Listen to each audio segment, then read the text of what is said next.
एक बार आपकी जोरदार तालियों के साथ में माइक हैंड ओवर करूंगा प्लीज।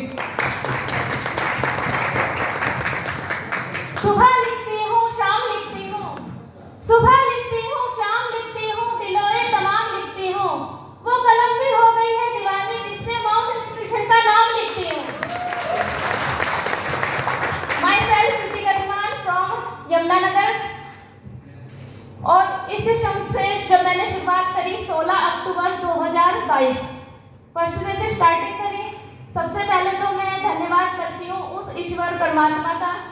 उसके बाद मैं धन्यवाद करती हूँ अपने पेरेंट्स का जो मुझे बहुत सपोर्ट करते हैं, हर वक्त मेरे इस बिजनेस में मेरे साथ खड़े हैं। उसके बाद मैं धन्यवाद करती हूँ हमारी कंपनी के मैनेजिंग डायरेक्टर सुमित सर और नेशनल प्रमोटर मंजुल सर का, जिन्होंने मुझे इस बिजनेस की जानकारी दी और मुझे इसके बारे में बताया कि हम इस सिस्टम के साथ मिलकर कैसे हम अपने सपनों को पूरा कर सकते हैं, कैसे हम अपनी अर्निंग बढ़ा सकते हैं। सबसे जब फर्स्ट टाइम डिस्कस हुआ, मैंने नेटवर्क मार्केटिंग के बारे में सुना था और कही भी थी, यानी कि इतना तो पता था कि इस सिस्टम में सपने तो पूरे होंगे, लेकिन कैसे, वो गाइडलाइंस नहीं मिल पा रही थी, वो रास्ता नहीं मिल पा रहा था कि शुरुआत कैसे होगी।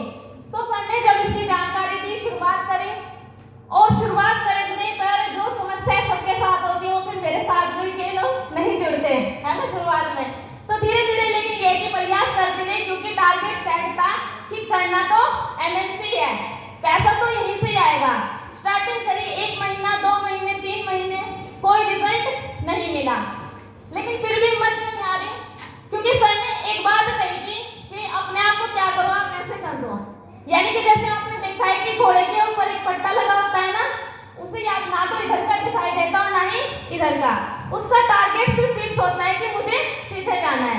यानी कि लोगों ने बहुत कहा कि किस चक्कर में पड़ गई, क्या काम शुरू कर दिया, कुछ नहीं होता। मैंने भी करा था, उसने भी करा था, लेकिन अपना टारगेट सेट था कि सीधे देखना है, ना इधर देखना ना उधर। तो शुरुआत करी, जब शुरुआत करी तो फर्स्ट रैंक अचीव किया, सेकंड धीरे धीरे, और अब तक जो मुझे टोटल अर्निंग यहाँ से आ चुकी है एमएनसी से 2 लाख रुपए। लेकिन वो इनकम मुझे तब आई जब आज मेरी टीम में किसी को 2000, 5000, 10,000 ऐसे, यानी कि मेरी टीम में भी इनकम पहुंची है। देखो सर ये कितना अच्छा मतलब बिजनेस है कि यहाँ हम दूसरों की भी मदद करते हैं।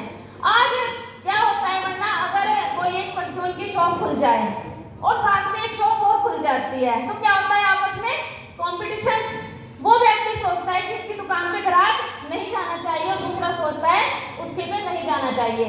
लेकिन हमारे सिस्टम के अंदर क्या होता है कि हम सोचते हैं कि हमारे डाउनलाइन को और भी ज्यादा पैसा आना चाहिए, उसके और भी बड़े चेक बनने चाहिए। यहाँ हम लोग एक दूसरे के साथ मिलकर काम करते हैं, एक दूसरे को सपोर्ट करते हैं, और सर का बहुत बहुत सपोर्ट रहा है, क्योंकि ऐसा नहीं कि सर ने सिर्फ एक सीनियर की तरह, बड़े भाई की तरह भी साथ दिया और बहुत इस सिस्टम के अंदर मेरी मदद करी है, सिखाया है कि कैसे हमें इस बिजनेस को करना है।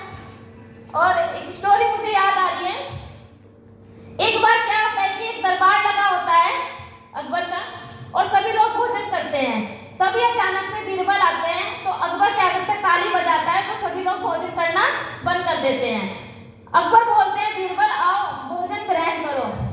तो बीरबल बोलता है नहीं महाराज, काश वो होती तो।